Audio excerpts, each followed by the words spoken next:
नमस्कार दोस्तों, मैं गोपी चक्रवर्ती एक बार फिर आपके सामने अपनी अगली क्लास लेके आया हूँ। इससे पहले हमने फैक्टर से संबंधित कुछ क्वेश्चन किए थे कि किसी भी संख्या के कुल फैक्टर मतलब कुल गुणनखंड कैसे ज्ञात करते हैं, उनका योग कैसे करते हैं। यदि किसी संख्या का हमें सम गुणनखंड ज्ञात करने हो, मतलब केवल इवन फैक्टर्स फाइंड करने हो, तो भी अपन ने उनको देख लिया था। उसी सीरीज को आगे बढ़ाते हुए आज हम करेंगे किसी भी संख्या के विषम गुणनखंड कैसे ज्ञात करते हैं, है ना। विषम गुणनखंड कैसे ज्ञात करते हैं, तो पहले हम वही तो थोड़े से इजी सवालों से चलेंगे, उसके बाद एक टफ सवाल लेंगे, बड़ा नंबर लेंगे और उसके भी अपन odd number of factors find करेंगे, सभी विषम गुणनखंड फाइंड करेंगे। और एक ऐसा सवाल लेंगे जिसमें हम उसका योग भी ज्ञात करेंगे, उन्हीं फैक्टरों का सम फैक्टर भी ज्ञात करेंगे, विषम फैक्टर, इवन ऑड फैक्टर भी ज्ञात करेंगे, ठीक, और टोटल नंबर ऑफ फैक्टर भी ज्ञात करेंगे। तो चलिए स्टार्ट करते हैं। मैंने एक नंबर ले लिया, क्वेश्चन ले लिया 240 और यहाँ बोला गया है कि इस संख्या के सभी विषम गुणनखंड बताइए, या कुल कितने विषम गुणनखंड होंगे। 240 के कुल कितने विषम गुणनखंड होंगे ना, ऑड नंबर ऑफ फैक्टर्स हमें फाइंड करने हैं। तो देखिए मेथड हमारी वही है, हम क्या करेंगे, इसके अभाज्य गुणनखंड ज्ञात करेंगे, अभाज्य गुणनखंड ना, प्राइम फैक्टर करेंगे। तो अगर आपको प्राइम फैक्टर करते बनने लगा है अच्छे से, तो हम क्या लिख सकते हैं इसको, 24 गुणा 10, और 24 को लिख सकते हैं क्या, 8 तिया 24, है ना। तो एक तरीका तो ये हो गया कि डायरेक्ट हमने क्या किया, स्पीड में करने के लिए 24 गुणा 10 जी, इस 10 को लिख सकते हैं 2 गुणा 5, क्योंकि 5 दूनी 10। इस 24 को लिख सकते हैं 8 तिया 24। हमारा प्रयास ये रहता है कि हम इन संख्याओं को किन दो संख्याओं में बांटें अधिकतर, जिनका HCF 1 आ जाए। वैसे इस 24 को हम 12 दूनी 24 भी कर सकते रहे, है ना, 6 चौकी 24 भी कर सकते रहे, लेकिन हम अधिकतर प्रयास ये करते हैं, ट्राई ये करते हैं कि इनका जो हम नंबर इनको बांटेंगे, जिन नंबरों में बांटेंगे उनका HCF एक मिल जाए तो ज़्यादा अच्छा रहेगा, एक मिल जाए तो ज़्यादा अच्छा रहेगा। वो कब मिलेगा, जब ये प्राइम फैक्टर होंगे, अभाज्य गुणनखंड होंगे। और इस 8 को लिख सकते हैं 2 की घात 3, बिल्कुल लिख सकते हैं 3 का 3, और ये 2 और 5 तो है, तो कुल मिला के कितने आ गए, 2 कितनी बार है यहाँ पे, 3 बार, और एक यहाँ पे 1 बार और है, तो कितना हो गया, 2 और 1 3, सॉरी 2 कितनी बार है, 3 बार, और यहाँ कितनी बार है, 1 बार, तो कुल कितने हो गए, 4 बार, तो 2 की घात 4। 3 कितनी बार है, 1 बार, तो 3, और 5 कितनी बार है, 5। देखिए 2 की घात 4 मतलब 16, 16 पंचे 80, और 8 तिया 24, हम वहीं पहुंच जाएंगे। ऐसे नहीं दिक्कत हो रही है तो ऐसे मत करिए, आप सिंपल जो हम ज्ञात करते रहे अभाज्य गुणनखंड से, तो 2 एकम 2, 2 दूनी 4, फिर किया 2 छीन 12, 2 शून्यम 0, 2 तिया 6, 2 शून्यम 0, फिर 2 से 2 एकम 2, एक यहाँ गया, 2 पंचे 10। अब जो संख्या 2 से तो डिवाइड नहीं होगी, तो किससे करें, अब 3 से, 3 5 15 और 5 एकम 5। तो देखिए 1 2 3 4 4, 3 एक बार, 3 एक बार, और 5 एक बार।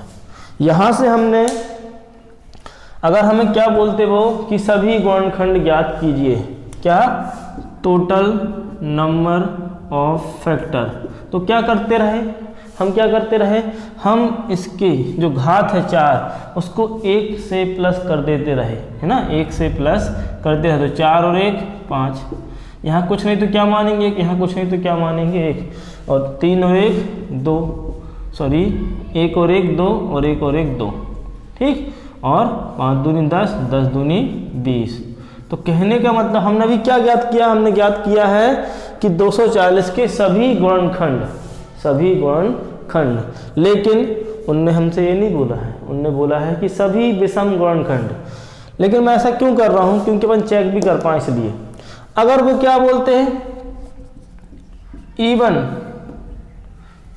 इवन नंबर ऑफ फैक्टर, है ना, total even number of factor, मतलब सभी सम गुणनखंड, इस संख्या के सभी सम गुणनखंड। तो कैसे ज्ञात करते रहे अपन, क्या करते रहे कि यहाँ जो 2 होता रहा, 2, इसमें कितनी घात है 4, तो यहाँ से एक घात कम कर लेते रहे, है ना, क्योंकि हर सम संख्या 2 का मल्टीपल होती है ना, मतलब उसका एक फैक्टर 2 तो होता ही है।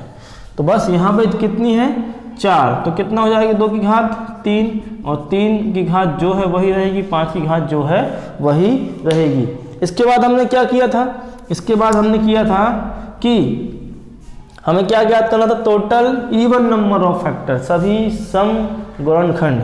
तो जो जैसे अपन यहाँ करते रहे, यहाँ कितनी घात है 3, तो एक क्या हो जाएगी 4, एक जोड़ देंगे, यहाँ कितनी घात है 1, 1 और 1 2, यहाँ कितनी घात है 1, 1 और 1 2, तो 4 दूनी 8 और 8 दूनी 16, 8 दूनी 16। देखिए और समझिएगा थोड़ा सा कि इस संख्या के सभी गुणनखंड कितने आ गए 20, और सभी सम इवन गुणनखंड फैक्टर कितने आ गए 16। और जब पूरे पूरे 20 हैं और इवन वाले कितने हैं 16, तो और कितने बचे, और बचे कि 20 में से 16 को घटा दीजिए। तो यहाँ पे अपन जब बोरो लेंगे तो क्या आएगा, टोटल सॉल्व करने में कितना आएगा 4। मतलब जो ऑड नंबर ऑफ फैक्टर आएंगे, नंबर ऑफ फैक्टर और total odd number of factor, वो कितने आने चाहिए 4, कितने आने चाहिए 4। तो यहाँ इतने सबसे हमने क्या कर लिया 4। अभी तो हमने जो क्या किया है अपने हिसाब से, अगर केवल उन्हें क्या ज्ञात करने को बोलते हैं हमसे कि ऑड नंबर, तो ये तो लेंदी मेथड हुई ना हमारे लिए, हमने किया ट्रिक से है, लेकिन पहले हमने टोटल किया, फिर इवन किए और फिर माइनस किया। क्यों, क्योंकि हमें डायरेक्ट ऑड नंबर जो विषम गुणनखंड थे वो ज्ञात करते नहीं आते, या ज्ञात करते हुए ज्ञात नहीं कर पाते हम, हमसे बनता नहीं है, है ना। तब हम ऐसा कर सकते रहे, तब हम ऐसा कर सकते रहे। तो इससे अच्छी तो पर वो वाली मेथड अपनी थी, लेकिन उसमें थोड़ा टाइम लग जाता है। तो ऐसा नहीं है, यहाँ पे हम डायरेक्ट ये 4 भी ज्ञात कर सकते हैं, डायरेक्ट 4 भी ज्ञात कर सकते हैं इन सब को हल किए बिना।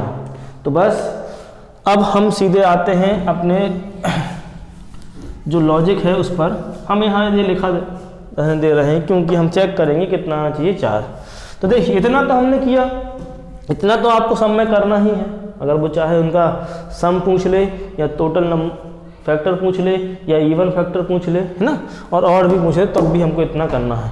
अब जब भी हम odd number of factor find करेंगे तो देखिएगा, पहले हम ऑड नंबर थोड़ा बात कर लेते हैं। ऑड नंबर क्या क्या होते हैं, वैसे 1 से स्टार्ट होते हैं, 1 3 5 7 9। क्या ये कोई भी संख्या 2 से डिवाइड है, 2 से डिवाइड है? नहीं है। देखिए आप, एक कोई भी संख्याएं 2 से डिवाइड नहीं होती। तो मतलब क्या सीधा सीधा इसका कि इनका कोई भी गुणनखंड 2 तो होगा ही नहीं। मतलब जो इवन ऑड फैक्टर्स होते हैं या ऑड नंबर्स होते हैं उनका कोई भी गुणनखंड 2 नहीं होता। लेकिन यहाँ पे तो 2 है ना, यहाँ पे 2 है ना, हाँ है। तो यहाँ पे डायरेक्टली एक भी 2 नहीं आता। देखिए यहाँ एक भी 2 नहीं आता, इवन में आ जाता है वो तो उसमें 2 रहता ही है, और एक्स्ट्रा 1 से अधिक भी रहते हैं। एक तो रहेगा ही रहेगा और 1 से अधिक भी रहेंगे। जैसे अपन ने बोल दिया 12, है ना, तो 4 3 12 या 2 दूनी 4, 2 दूनी 4 और 4 3 12। देखिए 2 हैं तो एक तो रहेगा ही और 1 से अधिक भी होंगे। कब? लेकिन जब सम गुणनखंड ज्ञात करने हो। लेकिन यहाँ दोस्तों जो ऑड नंबर होते हैं उसमें एक भी 2 उसका गुणनखंड नहीं होता। तो यहाँ से सिंपल सी बात समझ में आती है। तो ये 2 क्यों है? फिर जब भी हमें किसी भी संख्या के odd number of total odd number of factors find करने हो तो इस 2 को हटा दीजिए। ये 2 में जितने भी हैं सारे हटा दीजिए, सारे हटा दीजिए। मतलब 2 की घात 4 को हटाना है, अलग करना है। तो फिर क्या बन जाएगा, अब हम कर सकते हैं total odd number of factor. देखिए अब वही मेथड जो अपनी है एवरग्रीन, कैसी, कितनी घात है 3 की 1, उसमें घात में 1 जोड़ते हैं तो 1 और 1 2, कितनी घात है 5 की 1 जोड़ते हैं तो 1 और 1 2 और 2 दूनी 4। दोस्तों हमारा आंसर आ गया। देखिए यहाँ से भी 4 आया। तो हम अगर इस मेथड को जानते ना होते, अगर आपसे एक मेथड नहीं आती होती, तो ज़रा सोच के देखिए कि इस 4 को लाने के लिए हमें कितनी मशक्क़त करनी होती। एक तो नॉर्मल मेथड जो अपनी सबका निकालते हैं तो उसमें तो और टाइम लग जाता, एक फिर टोटल निकालते, फिर इवन निकालते, फिर माइनस करते, तब निकाल पाते। लेकिन नहीं, मैथमेटिक्स एक जादू है ना, तो उसके थ्रू हमने कुछ ट्रिक्स बन जाती हैं और इन ट्रिक्स के थ्रू हमने डायरेक्टली आंसर निकाल लिया, है ना। अब आप सोच रहे होंगे सर तो ये नंबर तो अपन ऐसे भी निकाल लेते ना नॉर्मल टाइम में, बिल्कुल निकाल लेते, लेकिन जब ये नंबर तो बहुत छोटा है, अगर उनने कोई भी नंबर ले लिया, है ना, समझ में आया कैसे निकाले अपन ने। अब अपन डायरेक्टली निकालेंगे, ये सब नहीं करेंगे, ये मैंने चेक करने के लिए ऐसा किया था। तो चलिए बढ़ते हैं कुछ और क्वेश्चन की तरफ।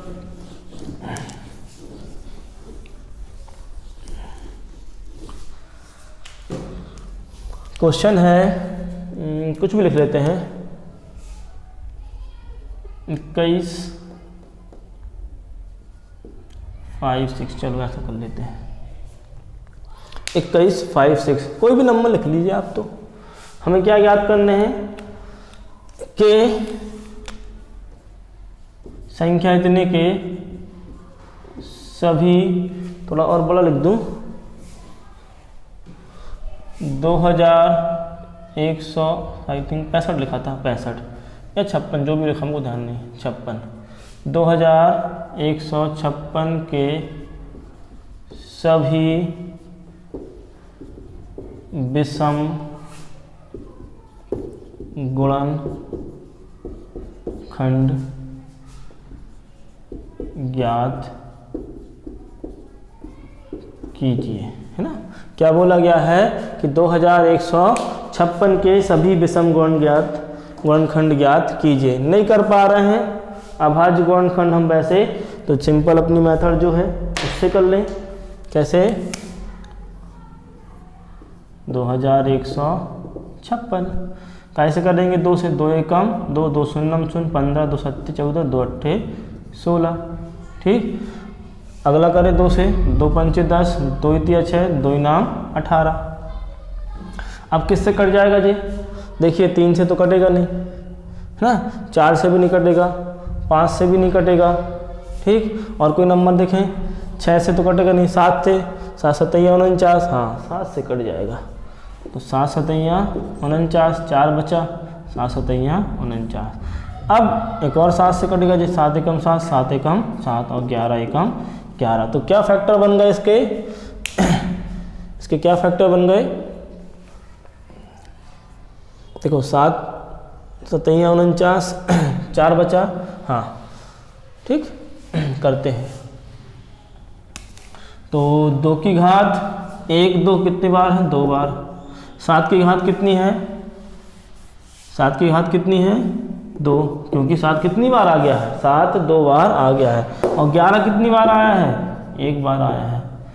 अब यहाँ पे हमें क्या ज्ञात करने हैं, सभी विषम गुणनखंड, ठीक, सभी विषम गुणनखंड। और अभी आपको मैंने बताया था जी, क्या कर देते हैं, इसको कैंसिल कर देते हैं, हटा देते हैं। क्यों हटाते हैं, क्योंकि हमें विषम ऑड नंबर फाइंड करने हैं और ऑड फैक्टर फाइंड करने हैं। ऑड फैक्टर में कभी भी 2 कॉमन नहीं आ सकता, क्योंकि ऑड है वो, और ऑड में कभी 2 से डिवाइड होता नहीं है, और होता भी है तो परफेक्टली नहीं होता है ना। उसका जो रिमाइंडर होता है, शेषफल होता है, वो कुछ ना कुछ आता है, ठीक, कभी 0 नहीं होता। तो इसको अपन ने आगे बढ़ाया, जब आगे बढ़ाया तो क्या करेंगे, क्या बचा, 7 की घात 2, 11 की घात 1, ये बचा। अब हमें क्या करना है, total odd number of factor. तो यहाँ कितनी घात है 7 की, 2 है, तो 2 और 1 3, यहाँ कितनी घात है 11 की 1, तो 1 और 1 2 और 3 दूनी 6। तो दोस्तों 2156 के सभी विषम गुणनखंड कितने होंगे? 6 होंगे। अब आप किसी भी नंबर को कर सकते हैं, है ना, किसी भी नंबर के विषम गुणनखंड ज्ञात कर सकते हैं।